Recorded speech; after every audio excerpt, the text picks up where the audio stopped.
आकाश काले बादलों से घिरा हुआ था। शाम से ही हल्की हल्की फुहर पड़ रही थी। हर आदमी जल्द से जल्द अपने घर पहुंच जाना चाहता था। रोज का ही काम था। वह रोज 3 साल से इसी वक्त स्टूडियो के लिए निकलता था। 2 साल से धक्के खाते खाते आखिरकार उसे एक प्राइवेट रेडियो चैनल में नौकरी मिल ही गई थी। गाड़ी के हॉर्न की आवाज़ हर तरफ से आ रही थी।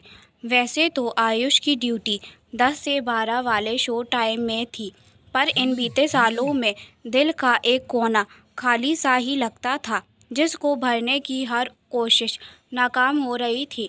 वह घर से 9 बजे ही निकल लेता।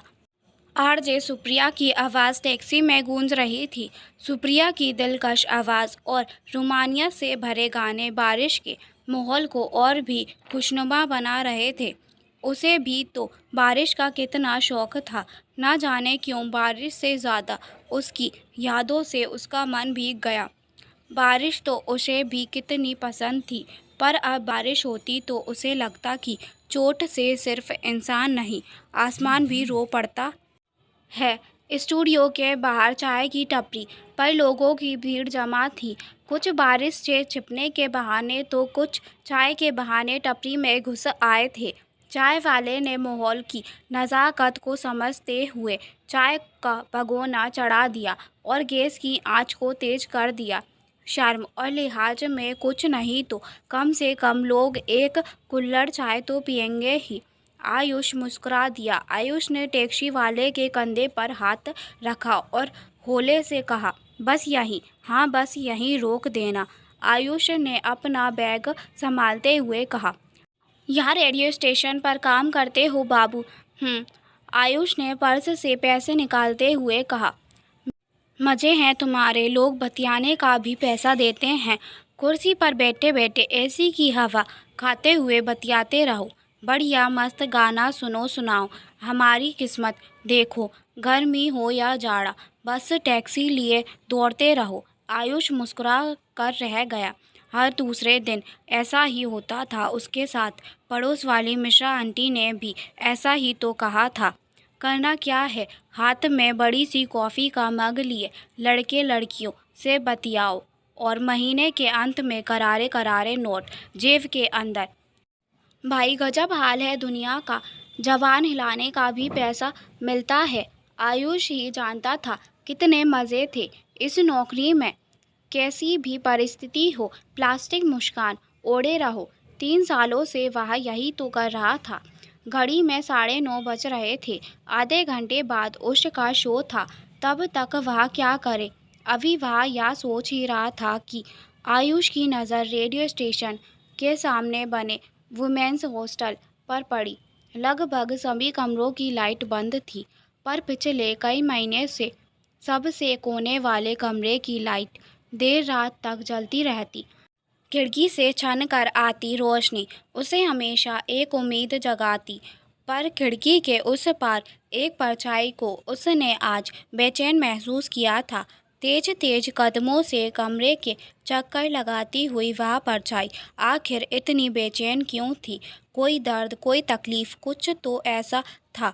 न जाने कितने सवाल उसके दिमाग में अपना सिर पटक पटक दम तोड़ते रहे। आयुष के केबिन से वह खिड़की साफ दिखाई देती थी, पर हमेशा बंद रहती थी।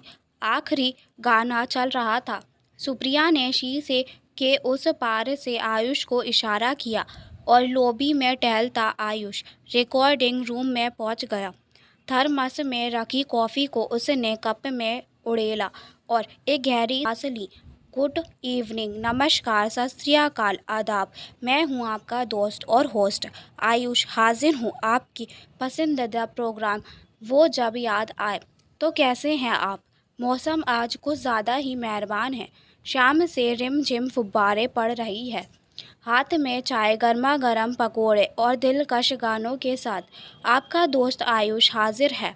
फिर देर किस बात की, फ़ोन उठाइए और मुझसे बात कीजिए और मैं सुनाऊंगा आपके लिए आपकी पसंद के गाने। बस अब आप मुझे तुरंत फ़ोन मिलाइए। कितना मुश्किल होता है एक सांस में बोलना। आयुष ने माइक का स्विच बंद किया और एक गहरी सांस लेते हुए एक रोमांटिक गाना लगा दिया। रिम झिम गिरे सावन, सुलग सुलग जाए मन, भीगे आज इस मौसम में लगी कैसी ये अगन। आयुष ने कॉफ़ी का एक बड़ा घूंट गले के नीचे उतारा और सिर कुर्सी पर टिका कर आंखें मूंद ली। किशोर कुमार की दिलकश आवाज़ में बाहर डूबता चला गया। स्टूडियो की खिड़की के बाहर सड़क की स्ट्रीट लाइट को भिगोती बारिश की बूंदें आयुष को किसी की याद में भिगो रही थी। स्ट्रीट लाइट की पीली रोशनी में बारिश की एक एक बूंद मानो छन छन कर आ रही थी। पर कुछ तो था जो उसे बेचैन कर रहा था। तभी सन्नाटे को चीरती हुई एक आवाज़ आई, ट्रिन ट्रिन। आयुष ने कॉफ़ी के मग को एक किनारे रखा और हेडफोन लगा लिया। हेलो, उधर किसी लड़की की आवाज़ थी। हेलो, मैं आरजे आयुष, आपके पसंदीदा प्रोग्राम जब वो याद आए लेकर हाजिर हूँ। सबसे पहले आप अपना नाम बताइए और आप कहाँ से बोल रही हैं। जी, मैं खुशी खुशी चावला। पता नहीं यह सच था या भ्रम। आयुष को लगा यह एक वाक्य कहने में उसे बहुत मेहनत करनी पड़ी थी, मानो वह मीलों का सफ़र तय करके आई हो। जी खुशी जी, बहुत प्यारा नाम है आपका। आप जहाँ भी जाती होंगी खुशी ही बिखेरती होंगी। पता नहीं, पहले तो लगता था पर अब तो अपना नाम ही बेमानी लगता है। उसके स्वर में अजीब सी उदासी थी, एक अजीब सा दर्द आयुष ने उसकी आवाज़ में महसूस किया था। ना जाने क्यों उसे ऐसा लगा मानो उसका दर्द कुछ कुछ उसके जैसा है। एक अजीब सी निराशा थी उसकी आवाज़ में। कहाँ से हैं आप? कुछ बताइए अपने बारे में। हम सब जानना चाहते हैं। आयुष जी, आपके शहर से ही हूँ। एक कॉलेज में नौकरी करती हूँ और यहाँ एक विमेंस हॉस्टल में रहती हूँ। आयुष की नज़र न जाने क्यों स्टूडियो की खिड़की के बाहर सड़क पार विमेंस हॉस्टल की खिड़की पर आकर रुक गई, जहाँ अभी भी लाइट जल रही थी और जिसकी खिड़की के शीशे बारिश की तेज़ बूंदों से सरोवर थे। विमेंस हॉस्टल की खिड़की के पीछे कहीं ये वही तो नहीं? बारिश की वजह से खिड़की के शीशे के पार पसरा हुआ धुंधलाक पूरी तरह से धुल चुका था। सब साफ साफ दिख रहा था। साफ साफ खिड़की के उस पार की परछाई पहले से ज़्यादा बेचैन लग रही थी। उसकी चाल में अभी भी एक छटपटाहट थी। हेलो हेलो, आप मेरी आवाज़ सुन रहे हैं ना? आयुष ने सोच की गिरफ्त से किसी तरह अपना पीछा छुड़ाया। जी जी बिल्कुल। अरे वाह, ये तो वही बात हुई जब मिल बैठे दीवाने दो। कौन सा गाना सुनना चाहती हैं आप, और आप किस को डेडिकेट करेंगी? जी मैं वो जब याद आए, बहुत याद आए, उसने चीखते हुए कहा। ओ क्या बात है, मेरी आपकी पसंद तो एक जैसी है। यह गाना मुझे भी बहुत पसंद है। वैसे किसकी याद आ रही है आपको? आयुष को अचानक क्या सूझी। उसने हवा में तीर छोड़ा। तीर निशाने पर लगा। नहीं नहीं, ऐसा कुछ नहीं है। वो एक फ्रेंड है, बस उसी को डेडिकेट करना चाहती हूँ, लड़की ने हकलाते हुए कहा। फ्रेंड या बॉयफ्रेंड?